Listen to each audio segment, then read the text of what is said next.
اعوذ باللہ من الشیطان الرجیم بسم اللہ الرحمن الرحیم۔ محترم ناظرین السلام علیکم، آپ دیکھ رہے ہیں مصطفیٰ وائس چینل۔ اہل سرسار کی قوم ایسی قوم جسے قوم سبا بھی کہا جاتا ہے، اللہ تعالیٰ کی بے شمار نعمتوں کے اندر زندگی گزار رہی تھی۔ یہ قوم ایک تہذیب و تمدن کی مالک تھی۔ حضرت داؤد علیہ السلام اور حضرت سلیمان علیہ السلام کی باعظمت حکومتوں کے بعد ان کی حکومت زبان زد خاص و عام تھی۔ کہا جاتا ہے لوگ گندم کے مغز سے آٹا پیس کر روٹیاں پکایا کرتے تھے، لیکن اس قدر اسراف کرنے والے اور ناشکر تھے۔ انہی روٹیوں کے ساتھ بچوں کا پخانہ صاف کرتے تھے۔ ان آلودہ روٹیوں کو اکٹھا کرنے سے ایک پہاڑ بن گیا تھا۔ ایک صالح شخص نے وہاں سے گزرتے ہوئے ایک عورت کو دیکھا جو روٹی کے ساتھ بچے کے کھانے کو صاف کر رہی تھی۔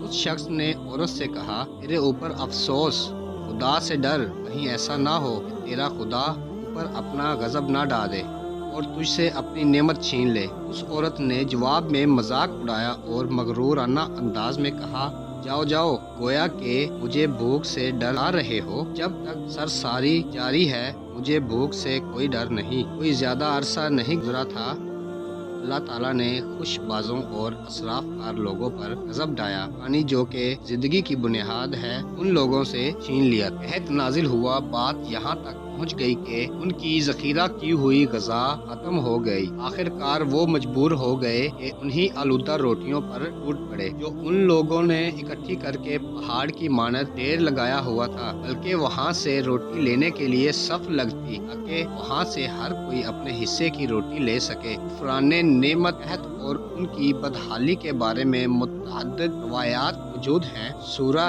نحل کی آیت نمبر 112 اور 113 میں یوں ارشاد ہوتا ہے، اور اللہ نے اس ایریا کی بھی مثال بیان کی ہے جو محفوظ اور مطمئن تھا۔ اس رزق باقاعدہ ہر طرف سے آ رہا تھا، لیکن اس ایریا کے رہنے والوں نے اللہ کی نعمتوں کا انکار کیا تو خدا نے انہیں بھوک اور پیاس کا مزہ کھایا، صرف ان کے اعمال کی بنا پر جو وہ انجام دے رہے تھے۔ اور یقیناً ان کے پاس رسول آیا تو انہوں نے اس کی تکذیب کر دی، پھر ان تک عذاب آ پہنچا۔ یہ سب ظلم کرنے والے تھے۔ اسے قوم سبا کے بارے میں ایک اور واقعہ بیان ہوتا ہے کہ ان لوگوں نے اپنی زراعت کو بہتر طور پر کاشت کرنے کے لیے پانی ذخیرہ کرنے کی خاطر بلک کے دو پہاڑوں کے درمیان ایک بہت بڑا بند معارب تعمیر کیا ہوا تھا۔ سوراخ اور دوسرے پہاڑوں سے گزرا ہوا پانی اس بند میں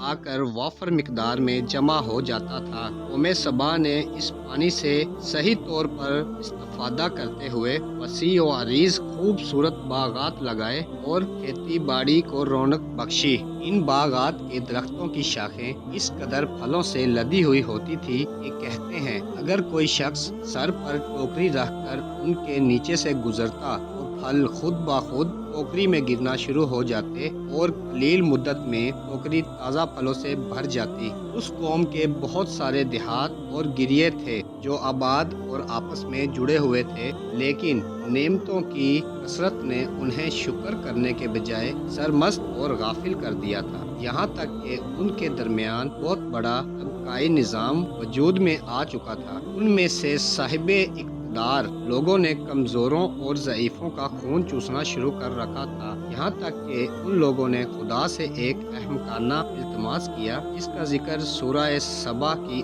آیت نمبر 19 میں ملتا ہے۔ انہوں نے کہا، خدایا ہمارے سفروں کے درمیان فاصلہ زیادہ کر دے۔ انہوں نے اللہ تعالیٰ سے یہ التماس اس لیے کیا تاکہ غریبوں، بے نوا لوگوں، عمرہ اور ثروت مندوں کے ہمراہ سفر نہ کریں۔ ان کی خواہش یہ تھی کہ وادیوں کے درمیان خشکی ہو اور فاصلہ بہت زیادہ ہو تاکہ تہ دست اور کم آمدنی والے لوگ ان کی طرف سفر نہ کر سکیں۔ اللہ تعالیٰ نے ان مغرور پیٹ کے پجاریوں پر اپنا عذاب نازل کیا۔ بعض تواریخ کے مطابق مغرور لوگوں کی آنکھوں سے دور صحرائی چوہوں نے معارب نامی دیواروں پر حملہ کر کے انہیں اندر سے کھوکھلا کر دیا۔ ادھر سے بارشیں زیادہ ہوئیں جن کی وجہ سے سیلاب آ گیا اور اس بند میں پانی بہت زیادہ اکٹھا ہو گیا۔